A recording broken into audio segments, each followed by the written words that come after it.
What's happening, you clowns? My name is David.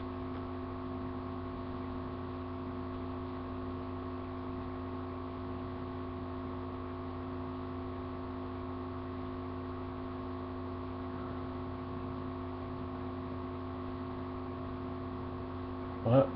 Sorry, I was miles away for a second. And, like I said, this is going to be a spoiler review of Until Dawn. I don't know why I keep saying review. It's not a review. It's a discussion. I have to. Oh, and don't mind the, my face looking like an angel right now, all bright. Literally like in sunlight right now. Again, I'm doing this on my computer. I don't have fancy, lighting equipment and stuff, and I don't know why I'm doing this with my hands. So, this is going to be a spoiler review. Why am I saying review? Okay, I'm just getting to it. This is a spoiler discussion of Until Dawn. Okay, now when we're talking about spoilers in the game, I think it's important to discuss what I thought leading up to any twists. And so far, or not so far, but the game, the game kind of fooled me actually. I give it credit for that. Okay, so when I was playing through it and I found out that there was a psycho on the loose, when I saw it, I was like, it's Josh. His sisters were killed, or he believes them to be killed because uh, there was a prank the previous year, and unfortunately the prank went wrong, and it resulted in the sisters at least going missing. And apparently, well, okay, I'm gonna say that for later. So yeah, the sisters went missing, and they all go to the logic 1 year later, and now there's a psycho killer. And immediately I'm like, it's Josh. He's the one that has the motive. His sisters were killed, or at least missing, and now they're killed because it's been a full year. Um, so he had a clear motive. So going through the entire, I mean, at least halfway through the game, I was like, it's Josh. It's not fooling me. It really isn't.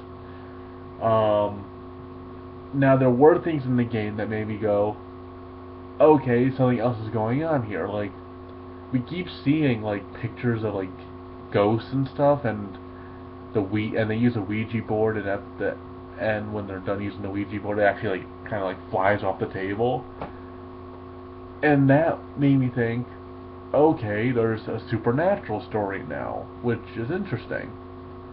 Um, and then at a point in the game, you're playing as Chris, and you have to choose between saving Ashley or saving Josh. And I chose to save Ashley because she's a chick, and I wanted to see her and Chris kind of hook up, which meant that the giant saw blade that was going to kill Ashley is actually going to be meant for Josh now, and it does. You fucking see Josh get sawed in half, and when that happened, I'm like, oh, well, I guess he isn't the killer. I wonder who he is now. Lo and behold, a few hours later, you actually find out the killer is actually Josh.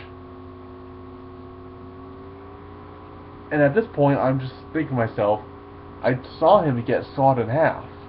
Like, seriously. It was definitely him because I saw, his head, it was the person. There was no bag over his head or any manipulation. But what happened was he used a dummy body filled with pig guts, and he stuck his head through a hole. So it looked like he was all one, but really it was just you know like at the parade where you stick your head through the hole and take a picture, and it might make you look like a pilgrim or something. That's basically what it was.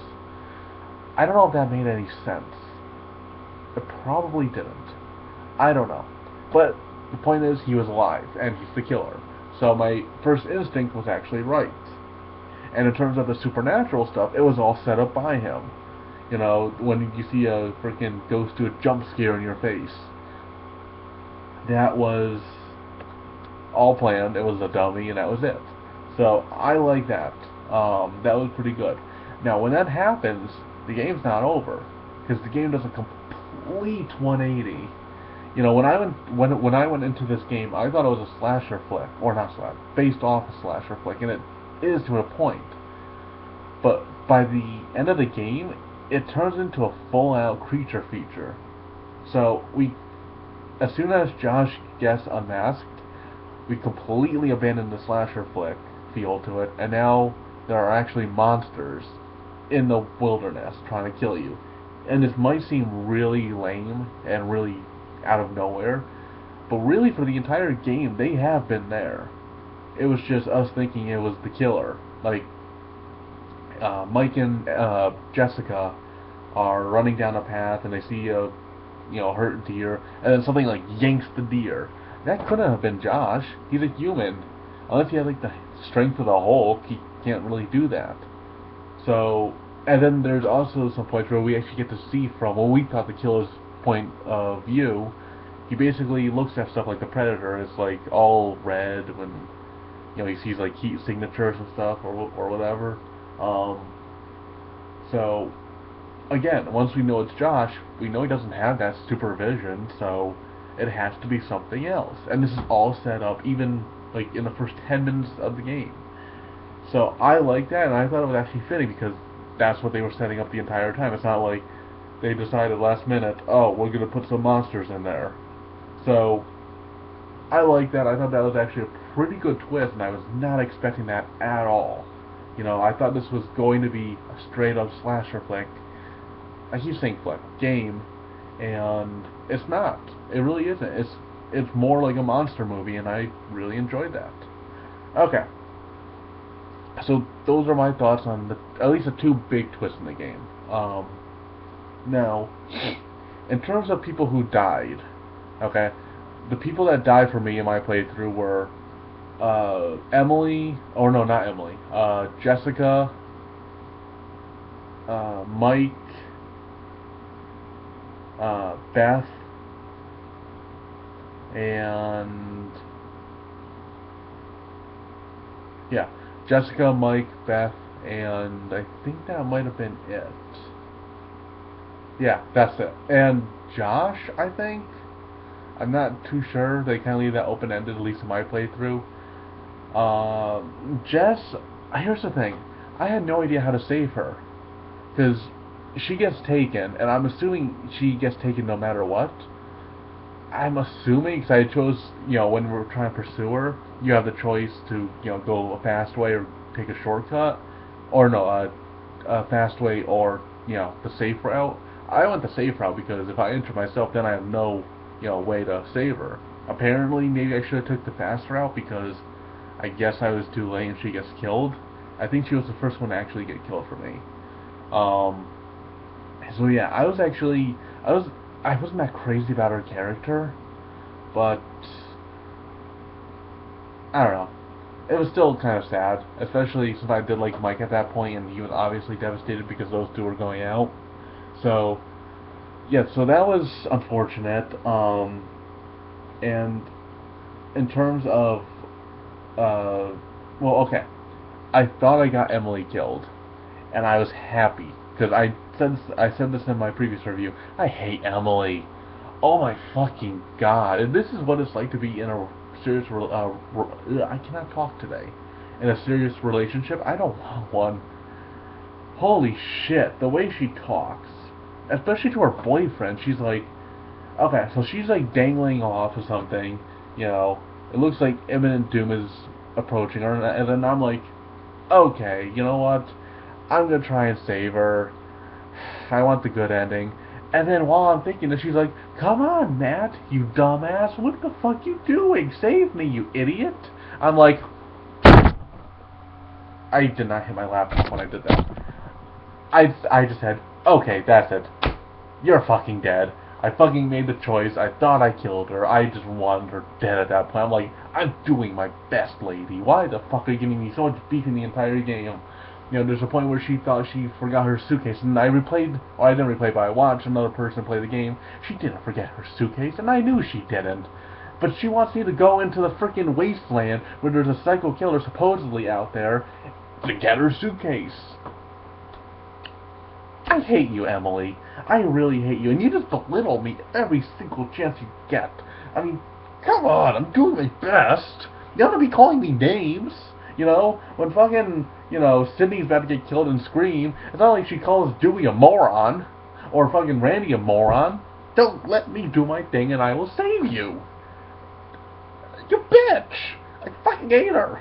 I really want her to die. Unfortunately, she turned out to live. I don't know how she survived, because she was in a train or something, or a cable car, and the cable car fell down a pit and she was in it, and somehow she survived. God damn it. I was hoping she would die. Damn it, Emily. If they make a sequel, your ass is grass. And as for Mike dying, I honestly didn't want him to. It was actually a mistake on my part, because there's a part in the game where you're fighting the monsters, and they're trying to set the cabin on fire because they're weak to fire, so you're trying to just make the cabin explode. And I'm playing as Sam. Well, apparently I did the events too early, to the point where he couldn't escape, so he didn't escape the lodge, so he blew up with them. And I thought that was kind of, I didn't really know what was going on in that scene, so I thought he was going to make it out alive, but he didn't. And that was the one I was like, oh, that's sad. That seriously did make me kind of like tear up a little bit. Oh, and one other character that gets killed, Chris. Chris died because I fucked up a fucking QuickTime event. God damn it. I mean, I know that's part of the game, and I'm not blaming the game or anything, but fuck. Okay, I'm gonna show you guys something. Square and circle. Those two buttons have this similar color. So when I see square, I press circle, because I was just going off of color, so I was like, okay, circle. No! And then he gets killed, he gets fucking decapitated, and that one sucked too, because I actually like Chris by the end of the story. He gets decapitated by one of the monsters. And yeah, that really sucked. So those two were the two deaths I felt the most bad for. Beth, I don't know if we have any control over whether she lives or dies, because the whole story kind of revolves around, Okay, so basically what happens in the game is there's this curse on the mountain, and if the curse is if you resort to cannibalism, basically you're going to turn into wolf people, or like creatures, like cannibalistic creatures. So when Beth dies, and they're both like in a pit and they have no way to get out, Hannah actually resorts to eating her because she's dead, and she's hungry, she's trying to survive. And when that happens, Hannah herself turns into the monster because of the curse. So I want to know if there's another way that could actually turn out where they're both alive or something like that. I'm not sure, because the devs kept saying you could have everyone survive. Does that everyone include Hannah and Beth? Because they're part of the 8 friends, so I am not sure how that could play out. Another thing I was curious about is, could your characters actually die? I mean, Jessica did, but could your characters actually die before the revelation? Like, there's a point when Chris has to choose between shooting himself or Ashley. I chose himself, but it turned out to be blank bullets. But there's other parts in the game when, Jess and Mike are making out, and there's like an icicle, and the icicle's about to fall on them. Could that actually kill them? And that's pretty early in the game. So if that happens, do you not play as Mike way later in the game? Like, there's a point where Mike goes to a sanatorium where the killer is. Does that mean he doesn't go to the sanatorium and you do not play that? Or do they just move out of the way without you noticing or something? I don't know. If you guys have that happen, let me know, because I'm actually really curious about that. I will be replaying it eventually, not right now, because I have so much games right now to fucking go through. So yeah, I think that's interesting if that does play out like that.